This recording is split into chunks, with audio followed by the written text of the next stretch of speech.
We are back, second hour of the National Intel Report on this 25th day of May, 2010. Folks, almost half of the year is burned up.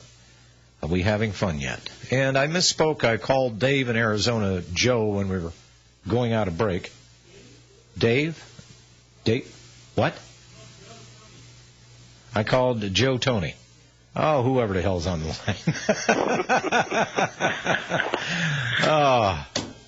Anyhow, was there anything else, sir?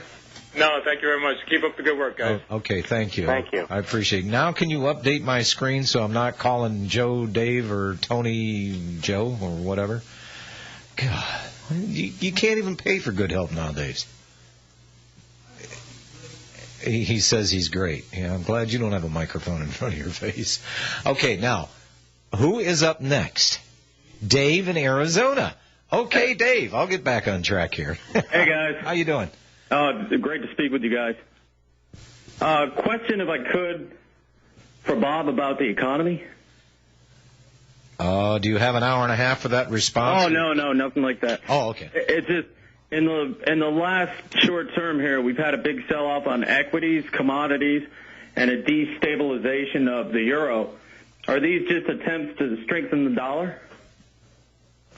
Well, that's a good question. And as I said on the program last week and the week before, that I had discovered in March that since last October that the major banks had been buying the dollar hand over fist anywhere between 74 and 78 in the USDX. And then now, of course, it's over 86. So they had inside information. They knew that the pin was going to be pulled on Greece.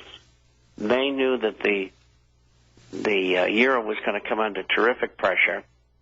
And I think a good part of what we've seen has been planned in order to strengthen the dollar. And I think they know it's only temporary, but they still have to do it. They can't let it slide down. And they do want to bring about the collective devaluation of many currencies against one another, and also a default on loans. I mean, the sovereign debt is unpayable, and it's just a terrible mess. And the banks and others who hold all this paper probably would go under if something wasn't done to multilaterally handle this. So I think this is the direction that they're pushing in. I think they found that the euro did not suit their needs.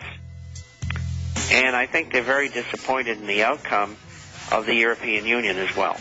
Okay, Dave, hold on a second. Okay. We've got to take this 3-minute break. 800-313-9443. You're listening to the National Intel Report with your host, John Stadtmiller.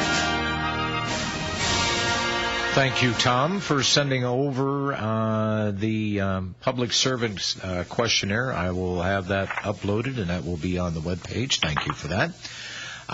Dave in Arizona, did you have a follow-up or clarification? Or Yeah, if it's okay. Go ahead. I'd like to ask Robbie a question. Yes. About silver manipulation.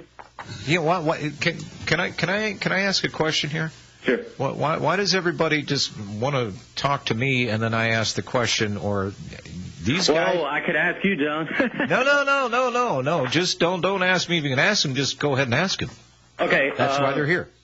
We all know that J.P. Morgan Chase has a huge short position on silver, and they're manipulating the price, which was proven by McGuire, who actually told the SEC the day and how much it would be shorted. Are they going to do anything about it? Probably not. And why not? Well, Because our government's corrupt. Well, but we all know that, but why wouldn't they?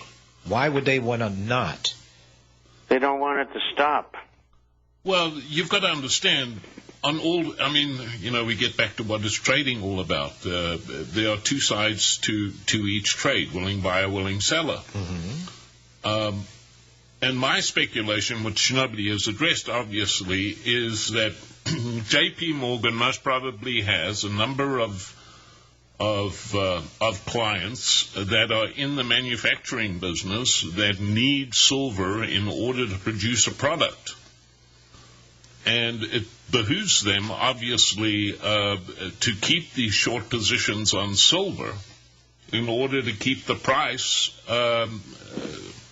at a level that the manufacturers are happy with. Where the problem is going to start arriving is when those manufacturers start to have problems in acquiring the metal. That's when that whole ball of wax is going to go. As a matter of fact, coming up on my show, Eric Sprout gave an interview to Canadian Network News show last week, where he addresses the J.P. Morgan silver short position. So if you stick around for the flip side, short little 10-minute interview he gave to Canadian Business News Service. Well, and I don't see them doing anything about that, because what is silver leveraged 100 to 1? If they brought that in line and they really demonstrated that the precious metals market is seeking a sane level, and that being the new normal, that would give the wrong signals to the cheerleaders for Wall Street that, hey, we got a little slight market correction, but now's the time to buy stocks because what a good deal. Well, I mean, if they looked at that short position in that video that came out last week from the National Inflation Association, they pegged silver at where I think it would be realistic for silver to be at this point, at $72 an ounce. Boy, you just made a friend of mine very, very happy. Yeah. At any rate, Dave. Well, that's where Thanks a lot, guys. Thank you. And I think Bob would concur with $72 an ounce. Absolutely, and I think that that was a kind answer, citing the Users Association. The real problem is the government's the one that's short, and Morgan's acting for them. So, under the working group in financial markets, Morgan can't be cited for manipulating the market if our federal government is having them do it for them. And so the government can legitimately, under that notice, so to speak, manipulate the market. And so Morgan says, hey, we're just acting for them.